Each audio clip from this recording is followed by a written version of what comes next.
नमस्कार दोस्तों, astro clinic में आपका स्वागत है।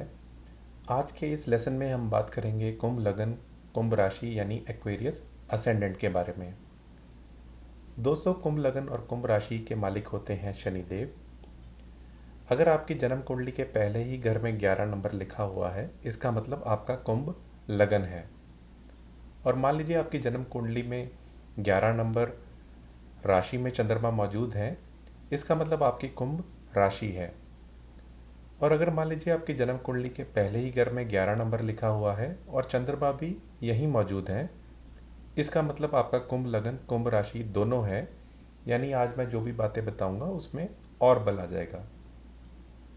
दोस्तों, इस लगन या राशि का जो प्रतीक चिन्ह होता है, ये होता है मिट्टी का घड़ा।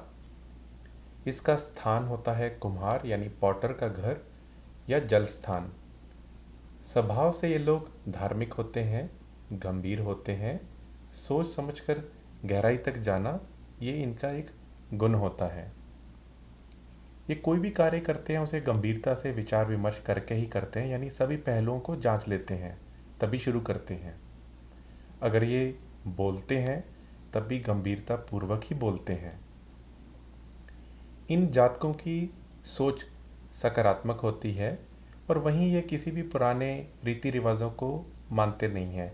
जैसे हमारे देश में बाल विवाह हुआ, विधवा स्त्री का फिर से शादी हुई, ये सब जो पुराने रीति रिवाज हैं जो नकारे जाते थे, उनको ये लोग मतलब उनको पसंद नहीं करते, वो वाले जो पुराने रीति रिवाजों को। वहीं ये लोग दयालु भी होते हैं और विनम्र स्वभाव के होते हैं। ये सोचते हैं किसी को गुस्सा या बुरा लग जाएगा, इसलिए उस तरीके से ही ये लोग बोलते हैं कि उसे बुरा ना लगे। यानी ये बहुत आदरतापूर्ण होते हैं और औरों का सम्मान भी करते हैं। अगर कोई इन्हें भला बुरा भी कह देता है तब भी ये जल्दी नाराज़ नहीं होते या अपनी नाराज़गी जाहिर नहीं करते। लेकिन ये कभी कभार कठोर भी हो जाते हैं। ये जातक या जातिका के अंदर पराक्रम की भावना भी देखी जाती है। ज़्यादातर ये लोग सोचते हैं कि सबका अच्छा हो, सबका भला हो, और ये सोचते भी हैं और करते भी हैं। और हमेशा ये लोग धर्म के बारे में, जाति के बारे में, समूह के बारे में हमेशा ये अच्छा सोचते हैं, अच्छा करने के लिए। यानी हम ये बोल सकते हैं कि मानवता के गुण इनके अंदर काफ़ी भर के होते हैं। ये लोगों की इच्छा अनुसार उनकी मदद भी करते हैं और धनवान और गुणवान भी होते हैं। ये लोग अननेसेसरली एक्सपेंसेस यानी फालतू खर्च नहीं करते, इसलिए इनकी फाइनेंशियल पोजीशन अच्छी होती है और अच्छे पैसे कमाने के बाद भी ये लोग आलसी नहीं बन जाते। वहीं ये लोग टाइम वेस्ट भी नहीं करते। अगर इनके शत्रु हों और वो इनका फ़ायदा भी उठाएं तब भी ये मानते हैं कि शत्रु का भला हो, तब भी कोई बात नहीं। अगर इनकी शादी हो जाए तो ससुराल पक्ष से भी इनको मान सम्मान मिलता है। अगर मान लीजिए किसी छोटे घर में पैदा हुए हों तब भी अपनी मेहनत से ये ज़मीन से उठ के भी अच्छे भाग्य के अमीर बन जाते हैं। जैसा मैंने बताया, ये लोग पैसा वेस्ट नहीं करते, यानी ये लोग कंजूस होते हैं। वैसे ये अच्छी बात है क्योंकि पैसा सेव करना चाहिए, तभी तो काम आएगा। अगर पैसा अननेसेसरी वेस्ट करते रहें तो हमारे पास बचेगा क्या। इनकी तीक्ष्ण बुद्धि की वजह से ये लोग राइटिंग में भी या क्रिएटिव राइटिंग में भी अच्छा करियर बना सकते हैं। इस लगन या राशि की फीमेल्स अगर हों तो उनके अंदर भी साहस या दृढ़ निश्चय की भावना होती है। इनका फ्रेंड सर्कल भी अच्छा होता है।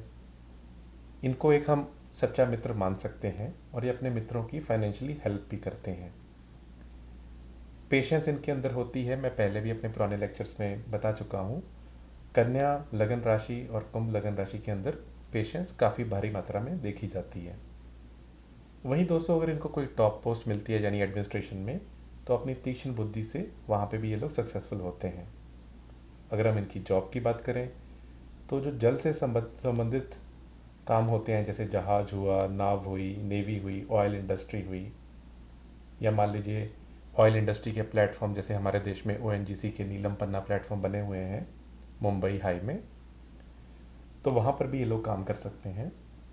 अगर हम इनके वर्ण की बात करें तो ये सेवक वर्ण के होते हैं, इसलिए मेहनती या औरों की मदद करना इनको पसंद होता है।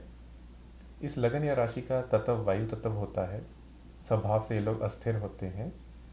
वायु यानी शांत भी और तूफान भी आ सकता है उसमें। लिंग अगर देखा जाए तो ये पुरुष लिंग के होते हैं, इसलिए गुस्सा हो जाना या कभी कभार चिढ़ जाना भी इनके अंदर पाया जाता है। अगर स्थिरता की बात की जाए तो ये स्थिर राशि है, यानी जो निर्णय लेंगे उस पर पक्के रहेंगे। अगर हम हेल्थ की बात करें तो इनको पेट से संबंधित, चेस्ट, लंग्स या सांस से संबंधित प्रॉब्लम हो सकती हैं।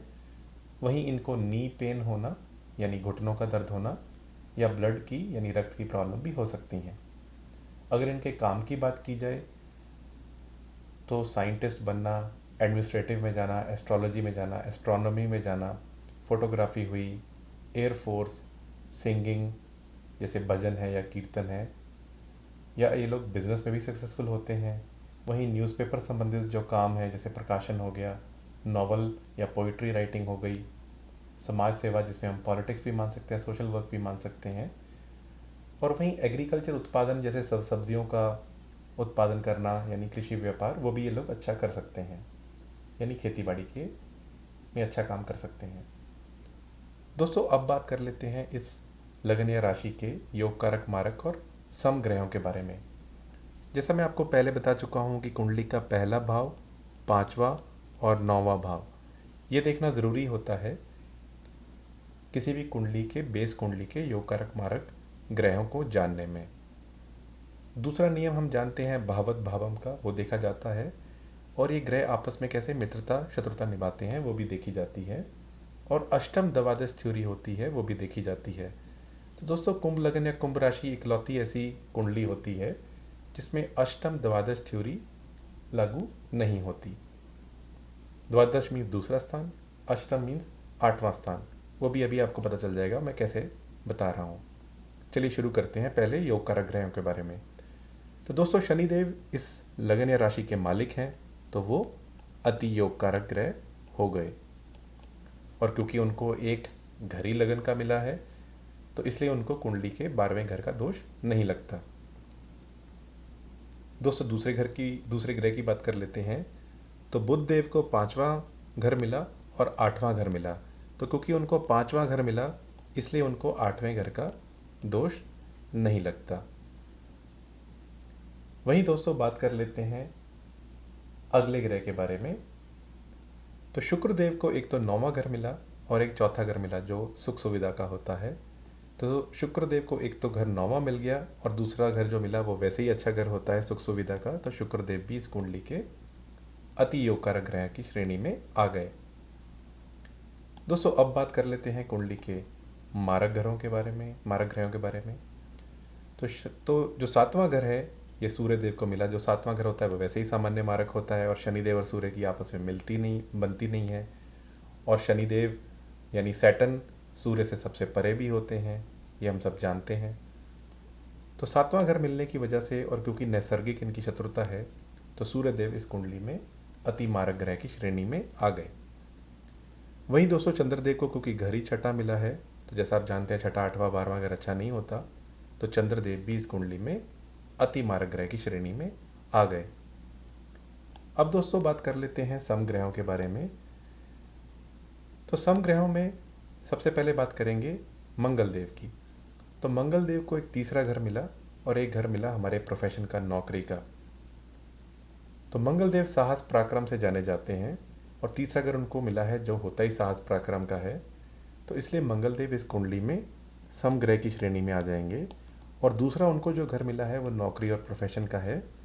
तो उस हिसाब से हम देखेंगे कि उनकी प्लेसमेंट कहाँ है, वैसा हम रिजल्ट लेंगे।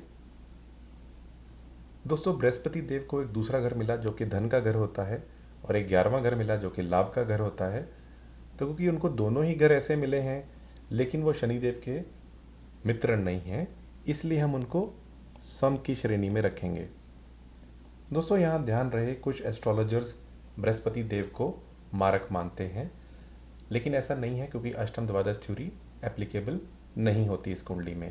क्योंकि अष्टम यानी 8वें घर के मालिक बुध देव इस कुंडली में योग कारक हैं और द्वादश यानी दूसरे घर के मालिक बृहस्पति देव को घर ही दोनों ऐसे मिले हैं जो कि योग कारक हैं। अगर आपको याद होगा कि सिंह लगन की कुंडली में दूसरा घर और 11वां घर किसे मिला था, बुध देव को, तो वो कुंडली में क्या थे, योग कारक थे, क्योंकि एक तो घर ही धन का है जो दूसरा है, और 11वां घर लाभ का है। चलिए दोस्तों आगे बढ़ते हैं। अब बात कर लेते हैं इस लगन या राशि के लोगों को कौन से ग्रहों की पूजा करनी चाहिए। तो शनिदेव के लिए ओम नमः शिवाय किया जा सकता है, वो बहुत ही अच्छा रहेगा। वैसे हर रोज़ भी कर सकते हैं, लेकिन मंडे और सैटरडे को किया जाए तो बहुत बढ़िया है। वहीं बुध देव के लिए गणेश आरती की जा सकती है, या वेनसडेज को गणेश चालीसा भी की जा सकती है। वहीं शुक्र देव के लिए जो भी आपकी कुल देवी हैं उसकी आप पूजा कर सकते हैं। माँ लक्ष्मी की कर सकते हैं, आप दुर्गा सप्तशती का पाठ भी कर सकते हैं, या मान लीजिए जय माता दी 5 बार डेली बोल सकते हैं, वो भी अच्छा रहता है। दोस्तों अब बात कर लेते हैं इस लगन या राशि के जो अच्छे कलर चॉइसेस हैं और जो कलर्स इनको अवॉइड करने चाहिए। तो दोस्तों इनको ब्लू कलर, ग्रीन कलर और श्वेत यानी वाइट कलर ये प्रेफर करना चाहिए, और वहीं रेड और येलो अवॉइड करना चाहिए। दोस्तों आज हमने जाना कुंभ लगन और राशि के लोगों के स्वभाव क्या होते हैं, इस लगन राशि के योग कारक मारक समग्रह कौन से हैं, कौन से ग्रह की पूजा करनी चाहिए, और कौन से कलर्स इनको पसंद करने चाहिए और अवॉइड करने चाहिए। दोस्तों अगर आपको वीडियो अच्छा लगा तो इसको लाइक कर दीजिए। अगर आपने अभी तक मेरा चैनल सब्सक्राइब नहीं किया तो इसे सब्सक्राइब कीजिए, और मेरी रिक्वेस्ट है अगर आप डायरेक्टली इस वीडियो पे आ गए हैं तो मेरे वीडियोस को 1 से देखिए, यानी लेसन नंबर 1 से। तो यहाँ जो मैं बातें कर रहा हूँ वो समझने में आपको आसानी होगी। अगर आपके कोई प्रश्न है वो दिए गए कमेंट बॉक्स में आप लिख सकते हैं, और अगर आपकी जन्म कुंडली विश्लेषण कराने की इच्छा है तो नीचे डिस्क्रिप्शन बॉक्स में आपको व्हाट्सएप नंबर मिल जाएगा, और वहाँ आप कांटेक्ट करके अपनी जन्म कुंडली विश्लेषण भी करवा सकते हैं। दोस्तों आज के लिए इतना ही। आपका बहुत बहुत आभार।